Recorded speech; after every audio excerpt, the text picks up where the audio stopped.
Are you feeling overwhelmed and uncertain about how to scale your business sustainably?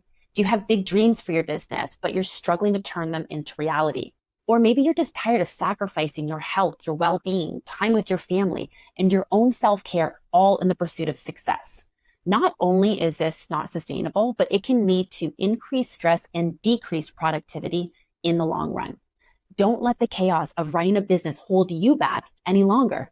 Join our 12-month Real Women, Real Business Mastery program and start building the business of your dream with clarity and confidence.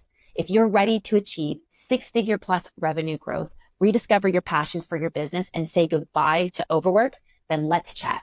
Book a free business planning session at aboutshaunalynn.com/plan. Check out the link in the show notes.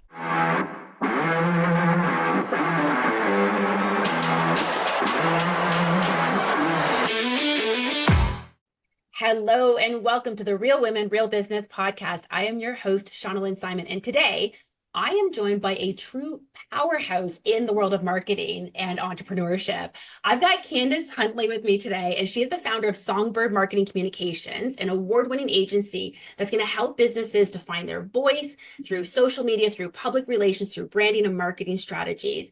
And her journey to entrepreneurship has been anything but conventional. She's actually transformed from a career as a professional singer and actor to becoming a leading voice in the marketing world. So she's got a lot of knowledge when it comes to influencer marketing, organic marketing, and she's got a voice in this space that I just thought was so important to bring onto this show and to share with this audience. So Candace, welcome. Thank you for having me. I'm excited to have this chat. Same. And, we connected online and kind of got to chat, and I was like, I got to have this girl. This woman on my podcast, because you've just built a phenomenal business in the marketing world. But you don't just look at it as I am a marketer. Like, you are an entrepreneur and you've done all the things that entrepreneurs have done. So you understand the challenges of entrepreneurship. Absolutely, more than yes. anything. Oh, the challenges. Oh, the challenges. And so one of the things that we sort of talked a little bit about pre-recording is sort of that balance between the business and the personal. And you've talked about how, things are personal for you. And tell me a little bit more about your thoughts on this, because I think it's really interesting. I think it's really important to share with this audience. Yeah, I think that it's very easy for people to say business isn't personal or keep the personal out of business. It's not emotional. I don't know, but for me, I feel like I am a very emotional person. So I feel everything very deeply. If my client's not happy, if I'm working towards certain goals, whatever it is, I just feel like everything should be internalized, because I think that's how we really grow. That's how we get better. It kind of becomes a part of who you are. And so I think it's super important for things to be taken personally. Obviously, I mean, it really depends on how you respond to things, but Sure. I think it's super important. And that's interesting, because I'll admit, I'm often telling my clients, listen, don't take it personally. Let's say, they put out a proposal to a client and it gets rejected. I think that's one of the biggest gut punches as an entrepreneur, is that rejection, that no. And I mean, they always say, you have to get a lot of no's in order to get a yes. Sometimes you can't always get yeses. And I was actually, this wasn't a unique idea to me. I got it out of a book recently, but I loved this saying, though: if you're not hearing no, you're not asking for enough. And I loved that saying, because I feel as though, if you're just hearing yes all the time, what should you be asking for? Why is it so easy for everyone to say yes? And I want to say, yeah, okay, I'm sure you're all the most perfect salespeople out there. But the reality is that that's just not true, and especially of most entrepreneurs. Yeah. So, I think that we're going to put out these proposals. We're going to hear no sometimes, and it can be a bit of a gut punch, and it can feel like it's personal. So how do you navigate that as someone who you said you feel everything? How do you feel when someone says no to a proposal? Yeah, I mean, I've been doing this for a long time because of entertainment. I mean, I went for auditions. I've heard no, so it doesn't matter what career you're in. I think you're going to get that. But I think, when someone says no, there is that split second of, okay, it's super disappointing. You're really hoping to book that client or get the gig or whatever it is. But I think that when we take a step back and we say, okay, was this opportunity the best opportunity for me? And more often than not, when I take a step back and I look at it, and sometimes you're privy to information, as you should ask questions if someone says no. Sometimes you get the answers. So you say, okay, look who they went with. That's not me. Or, I actually didn't feel super comfortable when we were doing our meet and greet meeting. Right. I don't think it was the best fit. Maybe they were looking for something that was a little too outside of my comfort zone. So I think that and it's not to say that you should always make excuses, but I think it's a really good time to kind of take a step back and say, okay, so they said no. Is this a change that I have to make, or is this just a situation that just wasn't meant for me and I'll be a better fit for somebody else? And so I think that if we're asking ourselves the right question, rather than just getting disappointed, it's okay to be disappointed. We all get Sure. disappointed. Yeah, sure. But I think that if you really take it as a learning opportunity, you can either change things up, reposition how you do things, or you can, just move on to the next one and see if that goes better for you. So I Okay, think so it's a let's good talk about opportunity to that. look at yourself. Yeah. Yeah, and I love that. So let's talk about that. So we've got kind of two options here. One is you're looking at what you're doing. You're saying, you know what? This was the perfect opportunity for me, but they said no. So I have done something wrong on my side. And not to beat yourself up, but a bit more just a reflection of what was it where did I miss the mark? Was it about communicating my value? Was it about Hmm. pricing? In reality, is pricing doesn't matter if you're communicating your value, yada, yada, yada. But so, there's that to dive into because that's something you, of course, work with your clients on ensuring that Yeah, their brand message is getting out there. absolutely. Or on the other side of it, and these are two related things, as you're saying, though, on the other side of it, we're like, that's not the right opportunity. Then how are we attracting the people that are going to be the right thing? So let's get into that a little bit. How do they dive into those challenges then from a marketing perspective? Yeah, I think, and again, it's always about the questions that you're asking yourself. And I think that, major milestones throughout or timing throughout the year could be seasonal, it could be, end of year, beginning of the year, however, fiscal year. You should always be looking at what you're doing and looking at your strategy to see what's working, what's not working.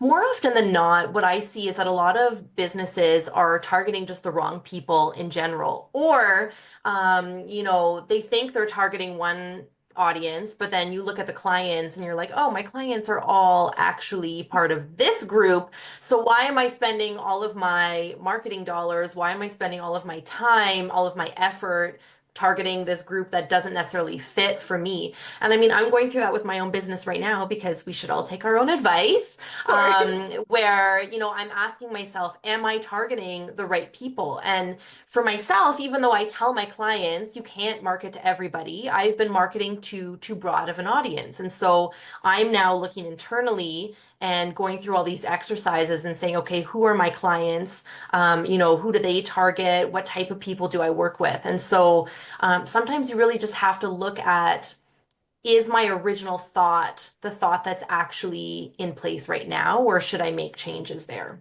Right. And I really like, there's a couple of things that you said that I really like. One is that you're not saying after every time you get a proposal rejected or after every time a client gives you some negative feedback, you're reflecting. You're Hmm. doing this instead in a bit more of a strategic way, Yes. quarterly or annually or whatever makes the most sense for your business. Hmm. But I like that too, though, because I think that's so important. So many people are like, well, this one person said this.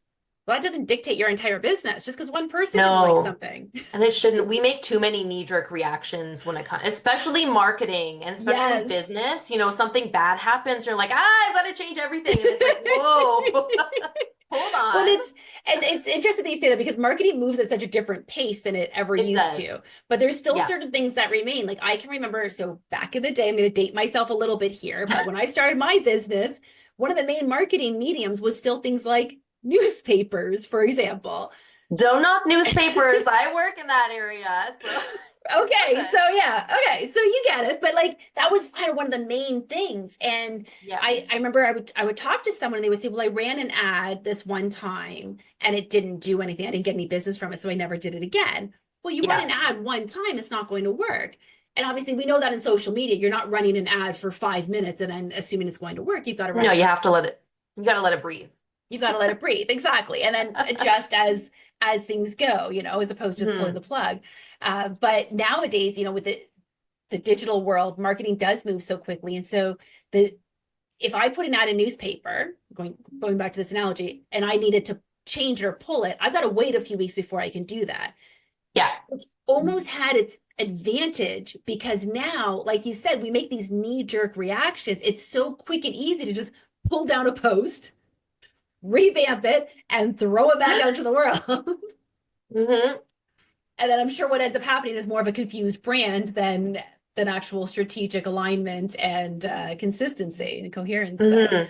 yeah. So no, I really like what you were saying though about yeah, taking the time to actually evaluate things. And then let's go back to the idea of marketing to everyone versus marketing specifically to your audience. Because this is not the first time we've Hmm. talked about this on this show, but I love I'm hearing it sure. from Yeah. I love hearing it from a marketer who is like, yep, I was doing the wrong thing. So like I love that. Let's tell me more about this. I'm not saying I was completely wrong because Sure. I was talking to the people that I should be talking to. It's just Sure. more for myself, it's my messaging and how I was kind of positioning myself that I'm kind of rethinking in my head. But yeah, I mean, the reality, most people don't have a budget like Coca-Cola or those mega brands market a product. And it's not even small business versus large business. There are larger corporations that marketing dollars have been cut. I mean, I feel Right. like I'm going to mention it, but over the pandemic, everyone kind of panicked. And I feel like you can't talk about marketing without talking about the pandemic at least Yeah, it's once. hard. But I Right. mean, the reality is marketing budgets, they get cut. It's always the first to go.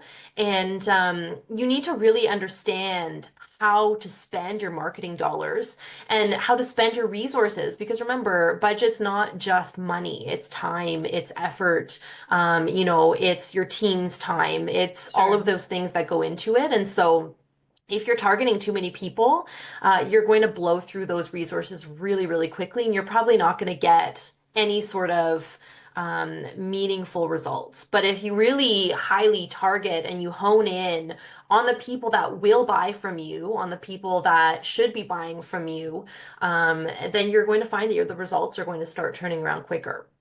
Yeah, and I think, what I hear from most of my clients is there's just too many things to do. How do I know which things to focus on? And so going back to what you were talking about cutting marketing budgets. Okay, so I mean, I know when I first started my business, I had a shoestring budget for marketing, but this Yeah. was also back in 2008 when you could kind of do, I don't want to say you could do more for less, but there was less opportunities out there. I didn't have to be on 16 social media platforms, for example. You I didn't still don't have to be on 16 social media platforms. Exactly. Okay, so this is what I'm asking is like if someone's like, listen, I only have so much time. I have like a very set amount of time, a set amount of dollars, and I know I need to cut back on some of the things that I'm doing in terms of marketing because either I can't afford Mm, it or I just don't have the resources for it. How do they yeah. figure out where best to spend their time and their energies? Yeah, this is a question that I get a lot, especially, I mean, when I talk about, marketing strategies, it's always about scaling for different size budgets as well. And a lot of what I do is scalable. So, I mean, we can cut things back, we can grow it. And what I like to do and what I always suggest, and again, you can do this, it's a living, breathing thing throughout the year. Right. I always suggest creating a list of all the things that you're doing and you can prioritize them. So the most important things should go at the top of the list, the least important at the bottom. And you decide what's most important by looking at the efficacy of each of the things that you're doing. So the Right. things that are working really, really well, the things that you have to have done, those go at the top of the list.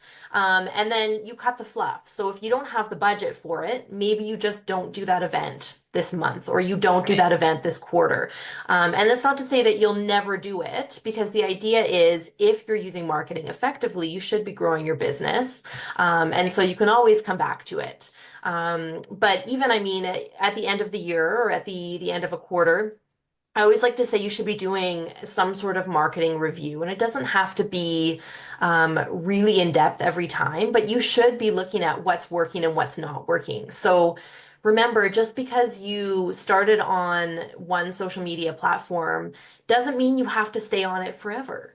You can shut it down. And I know a lot of Right. people have trouble with that. Yeah. Um, we recently got off X as a business because it wasn't serving us. I know other Right. marketing agencies that it works really well for them. But for us, it just wasn't doing anything. So we were looking at the time that we were spending and it just didn't make sense. So we Right. stopped posting on X and it felt weird. And it's going to feel Yeah. weird when you cut things out of your strategy, but the reality is, again, you're working towards that growth. Yeah, for sure. And I think that and that's so important that you're prioritizing which items should get the most attention. And I think it can be hard though too. I know I was speaking with my mom the other day and was talking about how kind of like the phone's just ringing off the hook. Business is booming right now. And Mhm. I was talking about how I'm looking to outsource some of the marketing tasks again. I've got some of them are outsourced. I had some previously outsourced, brought them back in-house, the old story, and looking to outsource them again. And she says, well, why would you invest in marketing if business is so busy? So let's talk about that for a minute.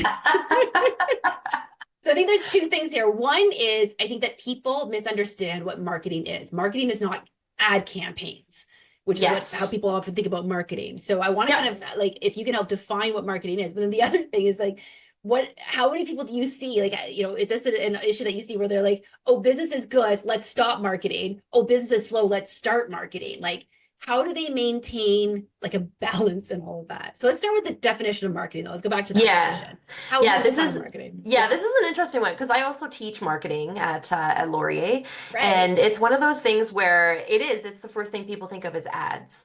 But marketing is so much more than that. You talk about the four P's of marketing if we're going to get really, really kind of Let's like do old it. school foundational, but the product, price, place, and promotion. You have to have a product. So it's your product you're developing. It could be a service, it could be the idea that you're developing. That's all part of your marketing. So Right. any new packages that I add for my business is all part of that, that product development.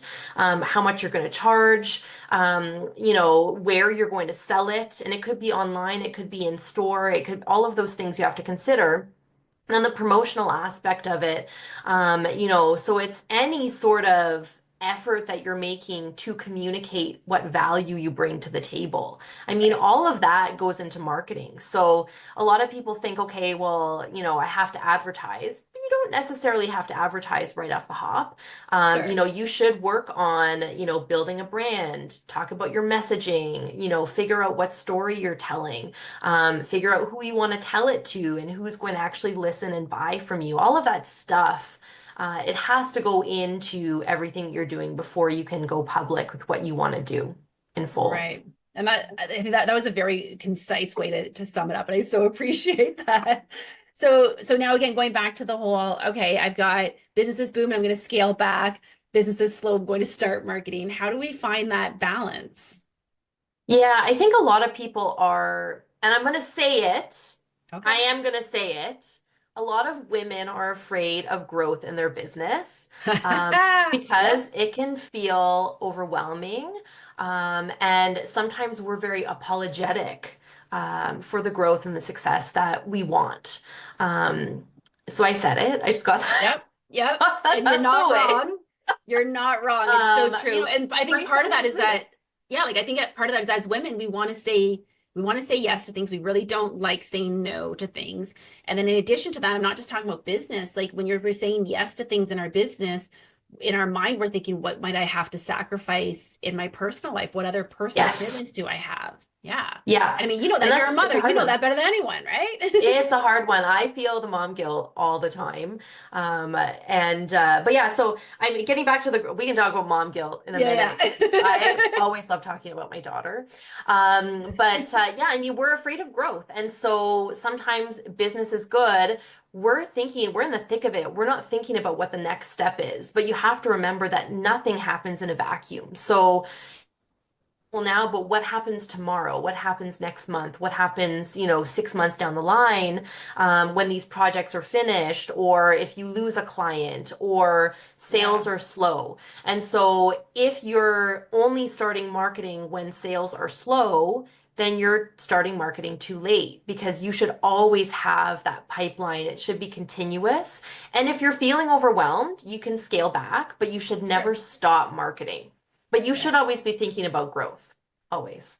And I think that's a really important point though, of like, yeah, I mean, yes, you can scale things back, but that doesn't mean like you're not shutting down your website, you're not doing nothing, you're not saying I'm going off of social media for good or anything. It's just a matter of, It's yeah, painful to listen to. prioritizing. Yeah. Right. Consistency is your best friend when it comes to marketing. I have Say to it talk one about more that a lot. time. Say it one more time for the people in the back. Consistency. Perfect. I love it. Thank you. And so one of the things that I talked about when I introduced you, and I think people are probably like, when are they going to get to this part of it? Because you mentioned like you work with influencer marketing, Yeah. PR type stuff, and I'm sure that your background really assists you in this. I mean, you know it better than anyone. So I think everyone wants to tap into the influencer market. Either they want to be one or they at least want to be aligned with one. Yeah. Yeah. How do they get started there? So if you want to be one, you're building a brand. I mean, that's plain and simple. Influencers, we've gotten past the point where it's just some sort of social thing. They have built individual businesses. They are their business. So if you want to be an influencer, you're starting a business, Right. period. So the same rules apply if you want to be an influencer as it does Good. to, any sort of commerce business or anything like that. But if you want to connect with influencers, and this is the same, any sort of PR, so influencers, we're talking media, we're talking just anything, and anything in business, the same rule applies as if you're connecting with your customers. It should always come down to the relationship that you're building with them. It should never feel one-sided.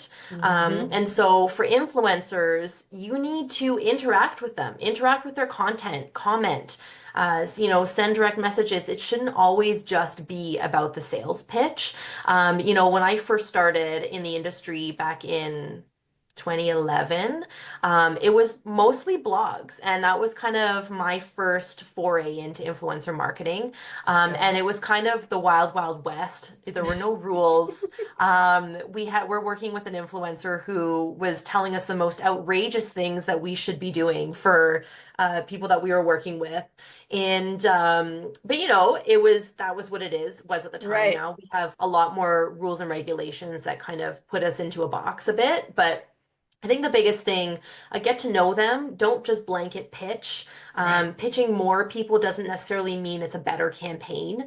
Don't always focus on the bigger influencers. Sometimes those micro influencers with a few thousand followers, sometimes they actually have better engagement rates than some of the larger Agreed. celebrity accounts. So, I mean, I've been working in the industry since 2011, and I've watched some of these influencers grow their follower accounts, and I've worked with them when they were smaller and kept up with them because their engagement rates are great. Yeah. I consider some really good friends and I'm connected with them, and we talk regularly. Nice. But so I think again, the big thing is what kind of relationship are you looking to build? You have to invest in that. You have to invest the time. It can't just be oh, I found this influencer, I'm just going to go and pitch them and just leave it at that. You need to Yeah. interact. Yeah. And I also really like what you were saying though about not focusing on the number of followers that they have and focusing more on the engagement because it's so true. I was actually speaking with someone recently, and of course I can't recall who it was, but they were saying how this one reel really blew up. Oh, it was Lorna Costa. She was on the podcast a couple of months ago, and she was saying how one of her reels kind of blew up and she got like 10,000 followers that she just didn't really even want. They're not engaged followers. They weren't the right kind of followers, Yeah. so sometimes it can actually work against you to have Yes. things really blow up on you. So, Yep. It's a yeah, vanity metric. It's vanity. That's all it right. is. Right.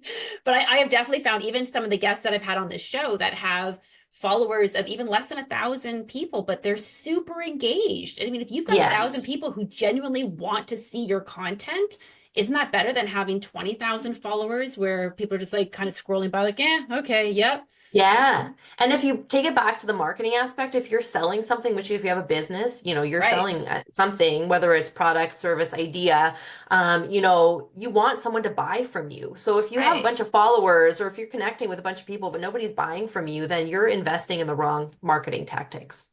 Absolutely. That's so true. I know.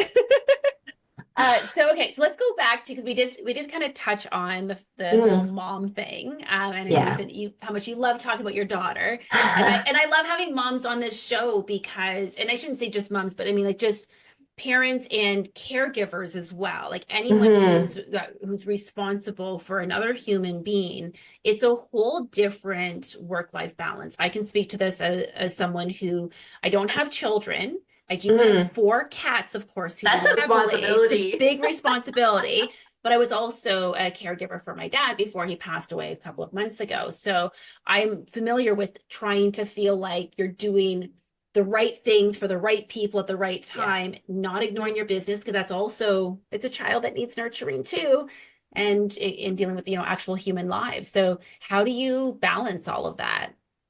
I don't. No, I'm kidding. Um, So Aurora was home with me for the first 3.5 years. So I didn't take mat. If you can take mat leave, but I did Sure. not. She came with me everywhere. She came to meetings. I did baby wearing at trade shows. It didn't matter if it was, parenting related or not. I Right. was lucky in that I did work with a lot of clients, like the baby show and a lot of other people that I worked with that they didn't really care. I Right. did lose out on a few opportunities because my daughter was with me. And so, again, one of those things, they said no, and you find the reason out, and you're like, oh, that wasn't the right opportunity for me then. Absolutely. Sure. Yeah. But yeah, so I mean, now she watches me work, and her desk is set up next to mine. So if she's home from school, she sits on her desk, I sit at my desk. Yeah. I have so many videos of her copying me on the phone, so she has her phone voice, and like she says, take a picture, let's post it on Instagram, like so Right. I'm very much raising like a mini version of myself today. And I love My this. So own it's, fault. but I love this though, because, let's talk about this. As long as she's getting, like, it's not as though she's watching you serving everybody else and you're not serving her. You're serving Right. her as well. So she's seeing everything that you're doing as a positive thing. She's not resenting the work that you're doing. She sees it as a positive thing and something that's hmm influencing her and motivating her to want to be or emanate that in some way. Yeah. And that's something that to me, I think you should be incredibly proud of that because that's a pretty beautiful thing to be able to raise. I mean, you're basically raising the next leader, right? And you know what? That's what I'm hoping. And I have to say, like as parents, I mean, we're always hard on ourselves. So Sure. I'm constantly wondering if I'm doing enough or, upset that I'm working and, she's probably wanting me to play with her. So I'm Right. constantly doing that. And someone said to me the other day, they're like, you do so much with her. Are you like but I mean, so I guess it's just kind of, again, reframing how you're thinking about it. But I Right. think that mom guilt is always, or parent guilt. I mean, I can only speak as a mom, but the mom guilt is very real. And I think sometimes I have a harder time with that, than actually finding that balance, even though it is incredibly stressful. I mean, I always like to say I work like a split shift. So drop her off at school, I come home, I work, pick her up and then I'm working at night, so Right. it's you have to make those adjustments and it's just what life looks like right now, I guess. So it's kind of, it's a Yeah. picture of where we're at. But I think though, there's always so much focus on what's called work-life balance. And one of the things that I teach with my clients is I call it a work-life integration. So how Oh, do I we like get this that. integration? Because the reality is you Yeah, can't separate the two and you end up with you guilt whenever can't. you're trying to. So Yeah. let's integrate them, but let's do it in a way that feels authentic and feels less sacrificing. You don't want to feel hmm like you're sacrificing your business for your daughter, and you don't want to feel like you're sacrificing your time with your daughter for your business. So how do we Exactly. integrate them? And that's why I love when you're saying how her desk is next to yours. So she's It's getting, messy, but it's there. but it's there, and she's getting mommy and me time, even if it's not a focus time, which I know you're Mm, also giving her focus time, but the point is that she gets mm. more of you by integrating it in that way too. Yeah. Yeah, absolutely. And I honestly, I also think it's kind of funny that she understands certain aspects of marketing as well. Yeah. So, I want her to know that she can grow up and be whatever she wants. She can do whatever she wants. It changes daily and I'm okay with that. She's 6, Of so course, she yeah. can, look at me. I mean, as an adult, I've changed careers 3 times. So So yeah, so you get it. And I mean, and that's the thing though, I think, you're a bit hard pressed to find someone who's an adult who hasn't changed careers at least once or twice. And there's so much mm, more acceptance to that. There's so much more fluidity yeah, when it comes to that. And it's considered more of an evolution as opposed to this like, yes, oh my gosh, did you hear this person's doing this yeah, now? Like it's more like, oh, I see you've transitioned into this. That makes sense given your personality, given yeah. this experience or whatever. You Hmm. you take those lessons, you pull on them, and you take one or two of them into the next thing with you, and you expand on it. Yeah. I like talking about it like reframing. Ooh, I like that. Reframing. I've just Sounds so, reframed my skill set. it's perfect. Yeah, but it's so true though. I mean, like, heck, when I was in university, so first of all, I went to university for math and now I do interior design and business coaching. So, took a little bit of a detour.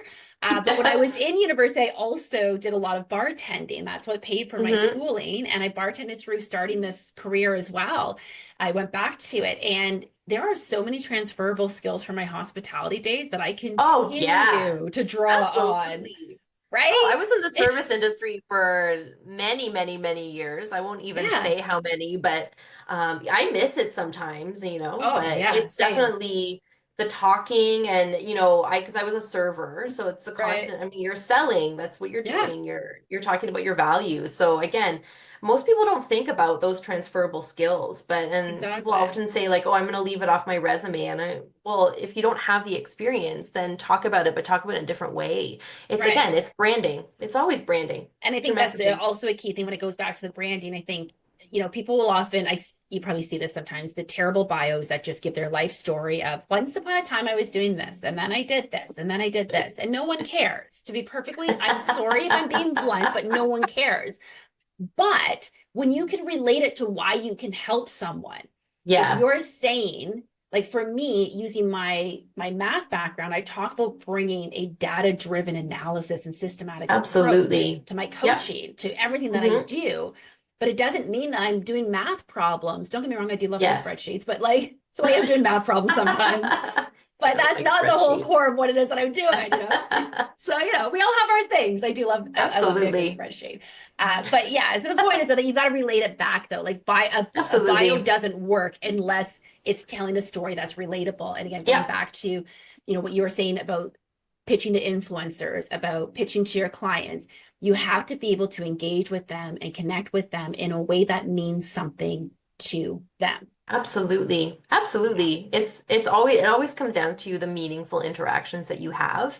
And if you don't have that connection, I don't think it's a good fit. Yeah. When I launched Songbird, that was a big thing for me. I had seen transactional agency work. I had been a part of it and I didn't want that anymore. And so, I mean, I would say I've had the pleasure and the privilege of working with some incredible people since I launched in 2013. And people that have been with me for many years as well. And I think that it's Yeah. uh, it's so important to, you're right, have that meaning behind it and it needs to be there. Well, you've built a phenomenal business. And so tell us a little bit more about what does it look like for someone to work with you? What is it that your clients are experiencing when they're working with you? Hmm.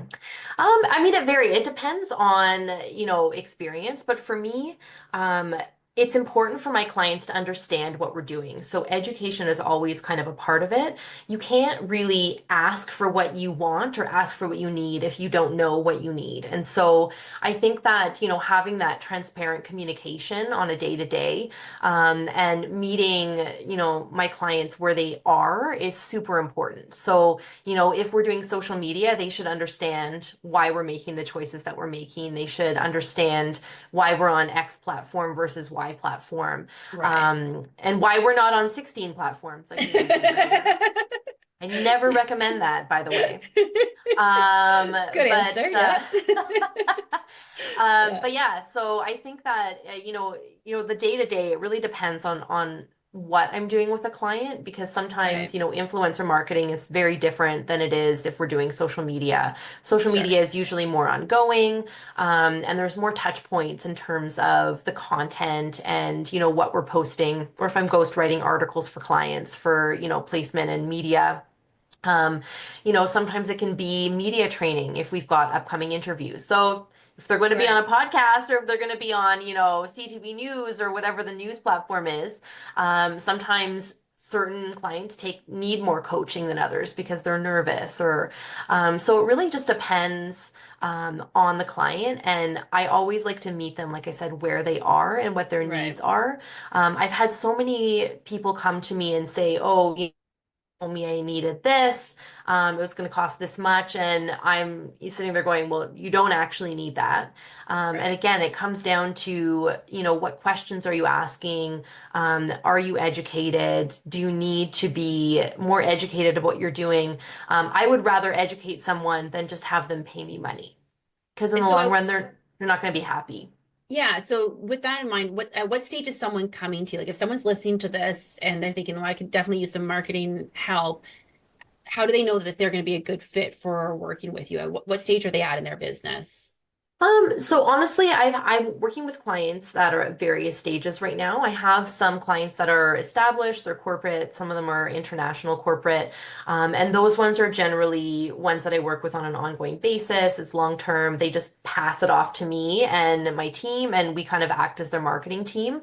Okay. And at the opposite end of the spectrum, if someone's just getting started, we do go through a lot of actionable stuff in the free consult that I do because then it helps you to kind of make a decision whether you actually want to pull someone on to help you. But I find that, at that opposite end of the spectrum, there's also, coaching, marketing coaching that can happen as well. And so we do kind of that coaching package or a starter kit to get you set up on social media. So you understand what you have to actually do and how to do it on a day-to-day basis without eating up all of your time. And so this is kind of the beauty of it is I do work at opposite ends of the spectrum just by Yeah. nature who I come across. Initially, I was only working with the larger clients that were kind of more established. And then I did see a need with some of the smaller businesses that couldn't necessarily afford to pay someone to take it off their hands. But they did need someone to help them build a strategy, or they needed someone to do a really quick, small kind of media outreach for them so they could get some of that buzz generated around, holiday Right. gift time and stuff like that. So there is kind of the opposite ends of the spectrum, but so I would say it's never, in my case, I don't know how anyone else is, but in my case, it's never a bad idea to reach out. Yeah, and I mean, you did say you meet your clients where they're at, and that's a Yes. perfect explanation of you doing exactly that. And I have said this Yes. before on this podcast, but I will say it again because I think it merits repeating. Most entrepreneurs are not marketers.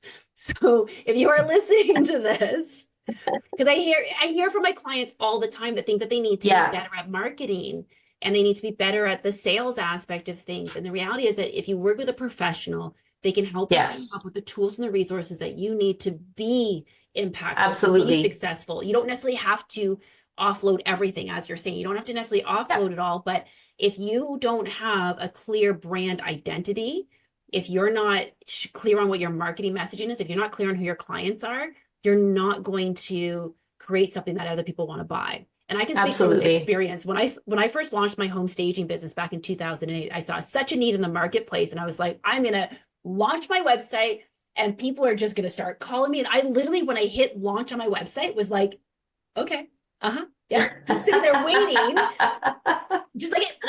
I don't know if I really expected the phone to ring, but I remember this moment of like, this is so exciting, it's live, and the phone didn't ring, and it was The weird. anticipation. It was wild. Like people are just waiting for me, right? But the reality was that Yeah. like I was just like, cool, I'm a home stager, put it out Yeah. there because everybody needs my services, but I didn't explain what it was that I did, what it actually looked like. This was back in 2008. No one knew what home staging was in my area. But aside from that, they didn't understand why they needed it. They're like, I've been selling houses Yeah. for 30 years and I've never used a stager. So why do I need you? And I learned the hard way of what it took to actually get my message out there, and spent 2 years spinning my wheels. So if you are an Wow. entrepreneur, you Yeah. are listening to this, and you are thinking, I'm missing the mark, people aren't calling me, I'm not getting sales. I've said this before, I will say it 1,000 more times until you hear me. You've got to go back to the actual strategy. You got to go 100%. back to the roots on this. So Yep. call Candace. She's going to help you. So Candace has got a fantastic offer for everyone here. So you are offering a free consultation, Mhm. and then they can receive 15% off of any small business package. And that's valid for the Yes. next month from when this episode is airing.